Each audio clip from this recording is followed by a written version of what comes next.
हाल ही में भारत और पाकिस्तान के बीच आसमान और ऑनलाइन दोनों ही जगहों पर सैन्य संघर्ष देखने को मिला है।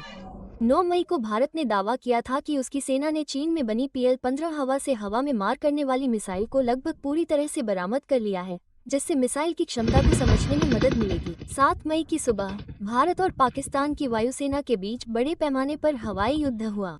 पाकिस्तान ने CNN को बताया कि 125 लड़ाकू विमान 1 घंटे तक हवाई युद्ध में शामिल रहे। हालांकि दोनों पक्षों ने एक दूसरे के हवाई क्षेत्र में प्रवेश नहीं किया और युद्ध दृश्य सीमा से परे लड़ा गया, जिसमें दोनों पक्षों ने लंबी दूरी की हवा से हवा में मार करने वाली मिसाइलों का इस्तेमाल किया। भारतीय वायुसेना के अधिकारियों के अनुसार यह मिसाइल पाकिस्तान द्वारा किसी भारतीय लड़ाकू विमान पर दागी गई हो सकती है, लेकिन यह निशाने से चूक गई और तब तक लड़ती रही जब तक कि उसमें ईंधन खत्म नहीं हो गया और वो दुर्घटनाग्रस्त हो गई। 9 मई को social media account headline hotspot ने शेयर किया कि भारत को एक बरकरार PL-15 मिसाइल मिली है, जिसे संभवतः पाकिस्तानी वायुसेना ने दागा था। वीडियो में कई लोग मिसाइल के चारों ओर इकट्ठा हुए, यहाँ तक कि उसे छूते भी दिखाई दे रहे हैं। एक अन्य अकाउंट में अब्राम्स ने बताया कि इस बात की बहुत अधिक संभावना है कि PL-15 एक अनएक्सप्लोडेड मिसाइल थी और बिना जलने के निशान वाली 2 अन्य PL-5 मिसाइलें भी मिली। तस्वीरों से पुष्टि हुई कि वे अनएक्सप्लोडेड थी। टिप्पणियों में कई चीनी सैन्य टिप्पणीकारों ने स्थिति की आलोचना करते हुए कहा कि मिसाइल की पूरी लंबाई 4 मीटर थी, लेकिन भारत ने केवल मिसाइल से अलग किए गए बूस्टर को दिखाया जो 2 मीटर से कम था। उन्होंने दावा किया कि वॉरहेड पहले ही फट चुका था। कुछ विशेषज्ञों ने वीडियो का विश्लेषण किया, ये देखते हुए कि वे निश्चित रूप से यह नहीं कह सकते कि वॉरहेड नहीं फटा था, लेकिन अगर मिसाइल निशाने पर लगी होती और विमान के साथ ही फट जाती तो मिसाइल के लगभग बरकरार बूस्टर के जमीन पर गिरने की संभावना नहीं थी। PL-15 एक विखंडन हत्या तंत्र का उपयोग करता है और यह बहुत संभव है कि वॉरहेड फट गया लेकिन लक्ष्य पर नहीं लगा। इसके बजाय ईंधन खत्म होने के बाद ये स्वयं नष्ट हो गया और दुर्घटनाग्रस्त हो गया। वर्तमान में युद्ध के मैदान की जानकारी अव्यवस्थित और जटिल है। दोनों पक्ष न केवल नवीनतम लड़ाकू विमानों का उपयोग कर रहे हैं, बल्कि शब्दों की जंग में भी उलझे हुए हैं। PL-15 मिसाइल पर भारतीय सेना के प्रचार को पाकिस्तान की पिछली फर्जी खबरों के जवाब के रूप में देखा जा सकता है। BBC ने बताया कि 8 मई को सोशल मीडिया पर गोलीबारी दिखाने वाले कई वीडियो वायरल हुए। हालांकि इनमें से अधिकांश पुराने फुटेज या वीडियो गेम के दृश्य निकले। एक विस्फोट का वीडियो वास्तव में 2020 के बेरू बंदरगाह विस्फोट का था, जबकि भारतीय वायुसेना के अड्डे पर बमबारी दिखाने वाला एक अन्य वीडियो बैटलफील्ड 3 वीडियो गेम का था। भारत के तथ्य जांच विभाग ने तुरंत इन दावों को खारिज कर दिया, ये स्पष्ट करते हुए कि 6 भारतीय विमानों को मार गिराने की कथित बात पूरी तरह से मनगढ़ंत थी। कई तस्वीरें वास्तव में पिछले भारतीय क्रैश की पुरानी तस्वीरें थीं, जिन्हें गलत इरादों से लोगों ने बदल दिया था। उदाहरण के लिए MiG-29 क्रैश की एक तस्वीर वास्तव में राजस्थान में 2024 के हवाई हादसे की थी। सबसे उल्लेखनीय बात यह है कि चीनी राज्य मीडिया इसमें शामिल था। ग्लोबल टाइम्स ने पाकिस्तानी सेना के सूत्रों के हवाले से दावा किया कि पाकिस्तानी सेना ने रात में एक हमले में भारतीय जेट को मार गिराया है। विश्वास ही सांगायची गोष्ट नाही, ही अनुभवायची गोष्ट आहे। जसं ते 1.7 कोटीहून अधिक प्लेयर्स अनुभवतात जे रमी टाइमवर खेळतात, कारण इथे आहे सेफ गेम। AI ने प्रत्येक गेमची मॉनिटरिंग आणि फुल प्लॅटफॉर्म सिक्युरिटी, म्हणजे इथे तुमचे पैसे सुरक्षित आहेत आणि तुमचे सगळे गेम्स फेअर आहेत। म्हणून बेफिकर होऊन रमी खेळा, फक्त रमी टाइमवर। प्ले स्टोअर वरून डाउनलोड करा, आधारने एज व्हेरीफाय करा, कैश ऐड करा आणि मोठं जिंका। इस गेम में आदत लगना या आर्थिक जोखिम संभव है, जिम्मेदारी से खेलें।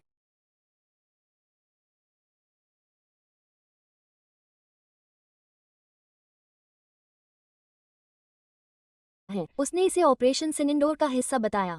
इसके जवाब में चीन में भारतीय दूतावास ने तुरंत एक बयान जारी कर इस अपुष्ट फेक न्यूज को खारिज कर दिया और प्रकाशन से पहले उचित सत्यापन की मांग की।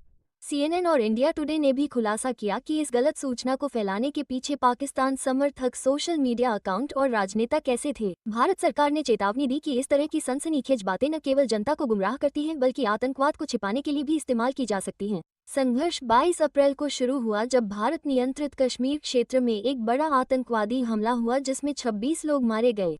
भारत ने पाकिस्तान समर्थित आतंकवादी समूह लश्कर-ए-तैयबा पर हमले की योजना बनाने का आरोप लगाया और जवाब में ऑपरेशन सिनिंडोर नामक एक सैन्य अभियान शुरू किया। दूसरी ओर पाकिस्तान ने दावा किया कि उसने भारत के 5 सैन्य विमानों को मार गिराया और बड़ी संख्या में सैनिकों ने आत्मसमर्पण कर दिया। उन्होंने ये भी कहा कि भारतीय सेना ने सफेद झंडा फहराया। हालांकि इन दावों की स्वतंत्र रूप से पुष्टि नहीं हुई है और भारत सरकार ने सीधे तौर पर कोई प्रतिक्रिया नहीं दी है, केवल इस बात पर जोर दिया है कि उनकी सैन्य कार्रवाई सटीक हमले थे।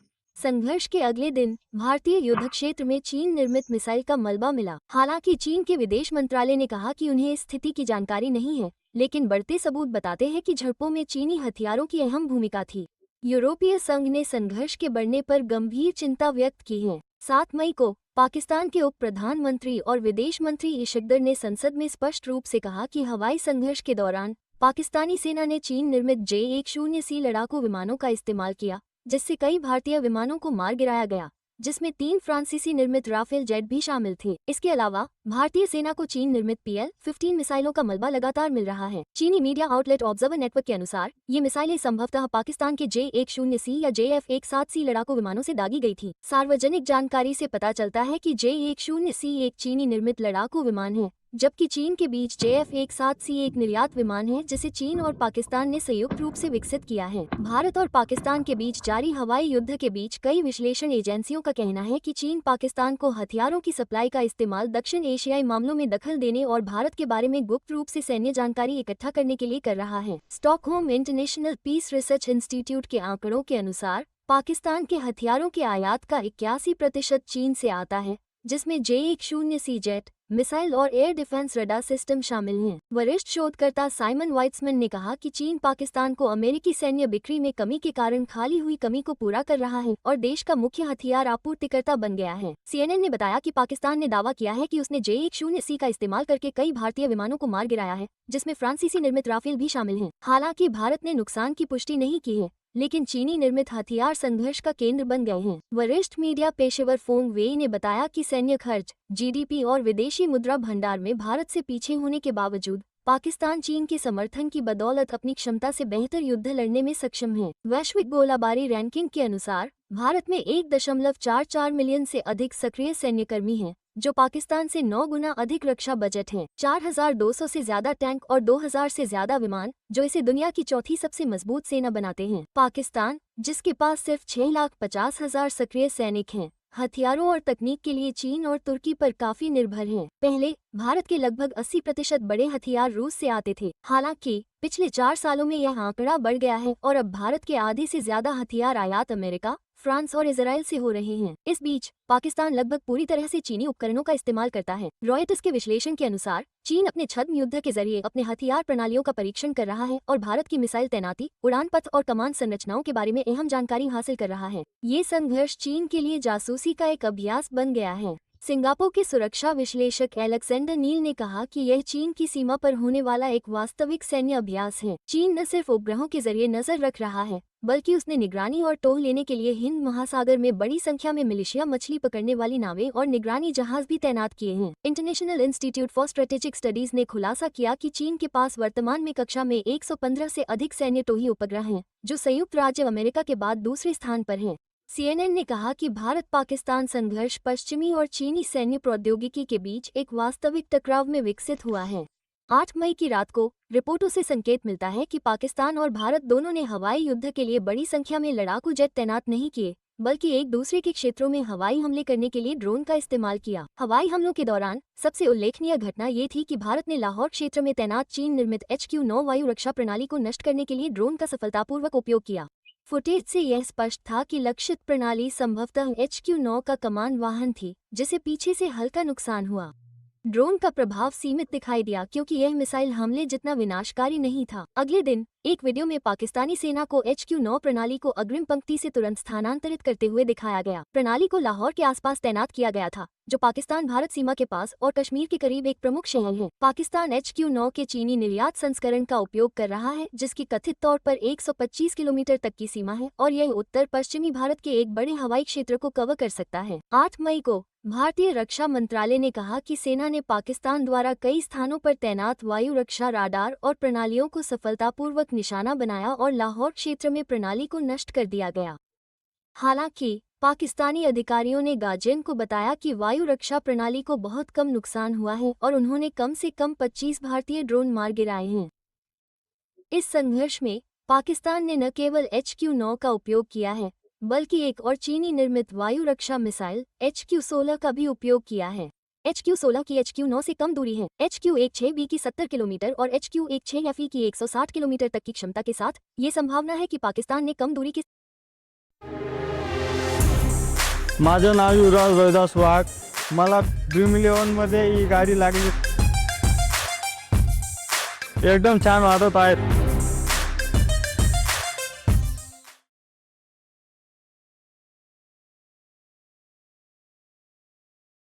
के संस्करण का उपयोग किया। भारत के हमलों के जवाब में पाकिस्तान ने कश्मीर की ओर बड़े पैमाने पर हवाई हमले किए। स्थानीय निवासियों द्वारा लिए गए वीडियो में पाकिस्तानी ड्रोन को जम्मू पर हमला करते हुए दिखाया गया है, जबकि भारतीय सेना ने अवरोधन के प्रयासों में वायु रक्षा मिसाइलें दागी हैं। 8 मई से 9 मई के बीच पाकिस्तान और भारत दोनों ने ड्रोन से हवाई हमले किए। दोनों तरफ से हवाई हमले एक जैसे थे और सीमावर्ती इलाकों को निशाना बनाया गया। संघर्ष बढ़ता ही जा रहा है। 10 मई को पाकिस्तानी सेना ने आधिकारिक तौर पर ऐलान किया कि वो भारत के खिलाफ सैन्य कार्रवाई कर रही है। इस ऑपरेशन का नाम कुरान की एक आयत से लिया गया है, जिसका मतलब है अभेद्य दीवार। पाकिस्तान के सरकारी टेलीविजन ने बताया कि ऑपरेशन बनियान उमरस आधिकारिक तौर पर 10 मई की सुबह शुरू हुआ। सेना ने कहा कि BRAMOS मिसाइल स्टोरेज साइट्स को तबाह कर दिया गया है और वे दूसरे रणनीतिक ठिकानों को निशाना बना रहे हैं। BRAMOS भारत और रूस द्वारा संयुक्त रूप से विकसित एक लंबी दूरी की सुपरसोनिक क्रूज मिसाइल है। यह अपनी उच्च सटीकता और शक्तिशाली विनाशकारी क्षमताओं के लिए जानी जाती है। पाकिस्तानी सेना के अनुसार इसके निशाने पर भारत के पटनागोट और उधमपुर एयरफोर्स बेस भी हैं। पाकिस्तानी सेना के प्रवक्ता ने कहा कि उनकी कार्रवाई उसी तरह की प्रतिक्रिया थी और वे पाकिस्तान पर मिसाइल दागने वाले वायुसेना के ठिकानों पर हमला कर रहे थे। भारत ने अभी तक इन दावों पर कोई प्रतिक्रिया नहीं दी है। आइए दोनों पक्षों के हथियारों पर एक नजर डालते हैं। 8 मई को पाकिस्तानी अधिकारियों ने CNN को बताया कि हवाई लड़ाई में कुल 125 लड़ाकू विमान शामिल थे, जिसमें से अधिकांश लड़ाई दृश्य सीमा से परे हुई और 160 किलोमीटर से भी अधिक दूरी तक हुई।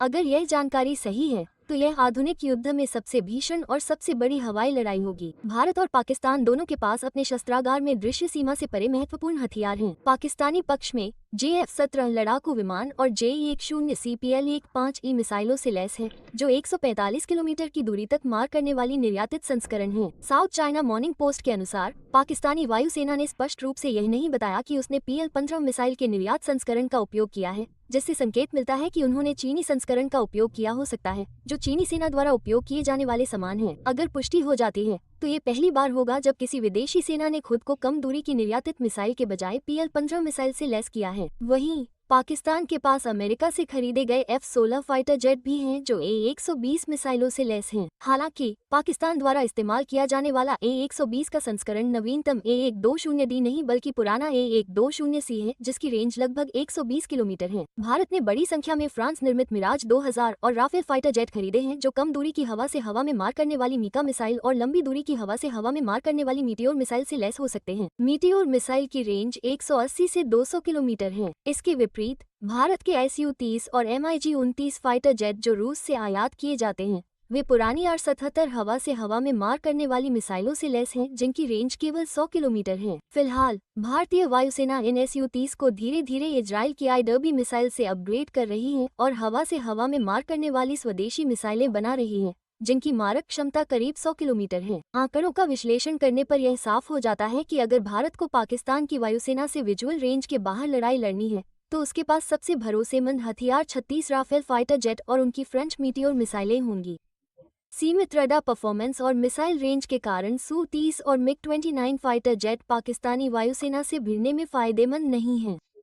इस संघर्ष के केंद्र में PL-15 मिसाइल हैं। इस हवाई लड़ाई में पाकिस्तानी वायुसेना ने चीन निर्मित PL-15 मिसाइल पर काफी निर्भरता दिखाई। अभी तक पाकिस्तान के F-16 फाइटर जेट से A-20 जैसी अमेरिकी निर्मित मिसाइलों के अवशेष नहीं मिले हैं। इससे पता चलता है कि पाकिस्तानी वायुसेना इस संघर्ष में चीन से सप्लाई किए गए फाइटर जेट और मिसाइलों पर ज्यादा निर्भर रही है। सार्वजनिक जानकारी से पता चलता है कि PL-15 एक बड़ी हवा से हवा में मार करने वाली मिसाइल है, जो दोहरे पल्स सॉलिड रॉकेट मोटर से लैस है, जो मच 4 तक की तक पहुंचने में सक्षम है। इसकी रेंज लगभग 200 किलोमीटर है और निर्यात संस्करण 145 किलोमीटर तक पहुंच जाता है। मिसाइल एक उच्च विस्फोटक वारहेड का उपयोग करती है और इसका वजन लगभग 230 किलोग्राम है। इसमें कहा गया है कि पल्सेड रॉकेट मोटर से लैस PL-15 मिसाइल अपनी उड़ान के अंत में भी एक निश्चित स्तर की गतिशीलता बनाए रखती है। ये दो तरफा डेटा लिंक के साथ संयुक्त जड़त्वीय मार्गदर्शन प्रणाली का उपयोग करती है और टर्मिनल मार्गदर्शन के लिए BO और GPS द्वारा भी निर्देशित होती है। मिसाइल सक्रिय चरणबद्ध सरणी रडार का उपयोग करती है, जिससे इसे लॉन्च किया जा सकता है और भूल जाया जा सकता है। इस हवाई युद्ध में भारत को वास्तव में महत्वपूर्ण नुकसान हो सकता है। भारतीय सीमावर्ती शहर बेजिंडा में संघर्ष की रात के लीक हुए फुटेज के अनुसार एक भारतीय लड़ाकू विमान उस समय मारा गया जब वो बुरी तरह से फ्लेयर्स छोड़ रहा था। हालांकि फ्लेयर्स का कोई प्रभाव नहीं पड़ा क्योंकि आने वाली मिसाइल संभवतः सक्रिय रडार द्वारा निर्देशित थी। अंततः लड़ाकू विमान को मार गिराया गया और टक्कर के बाद उसमें आग लग गई। ये पहली बार है जब चीन निर्मित PL-15 मिसाइल का युद्ध में इस्तेमाल किया गया है और यह भारत की ब्रह्मोस मिसाइल का युद्ध में पहला इस्तेमाल भी है। रिपोर्ट बताती है कि ब्रह्मोस मिसाइल का मलबा भारत के राजस्थान क्षेत्र में मिला है। साइट से मिली तस्वीरों में PSK-310 लेबल वाले हिस्से दिखाई दे रहे हैं, जो रूस द्वारा BRAMOS मिसाइल प्रणाली के लिए इस्तेमाल किया जाने वाला पदनाम है। इसके अलावा मिसाइल के कई हिस्सों पर रूसी शिलालेख हैं, जिससे पता चलता है कि मिसाइल में बड़ी संख्या में रूसी निर्मित घटक हैं। तथ्य ये है कि मलबा भारतीय क्षेत्र के अंदर गिरना ये बताता है कि मिसाइल में खराबी हो सकती है, जिससे रूसी निर्मित हथियारों की विश्वसनीयता पर सवाल उठता है। BRAMOS मिसाइल भारत और रूस द्वारा संयुक्त रूप से निर्मित एक क्रूज मिसाइल है, जिसकी उड़ान गति मच 3 तक है। इसे भारत की सेना, नौसेना और वायुसेना में विभिन्न विन्यासों में तैनात किया गया है। मानक संस्करण की सीमा 290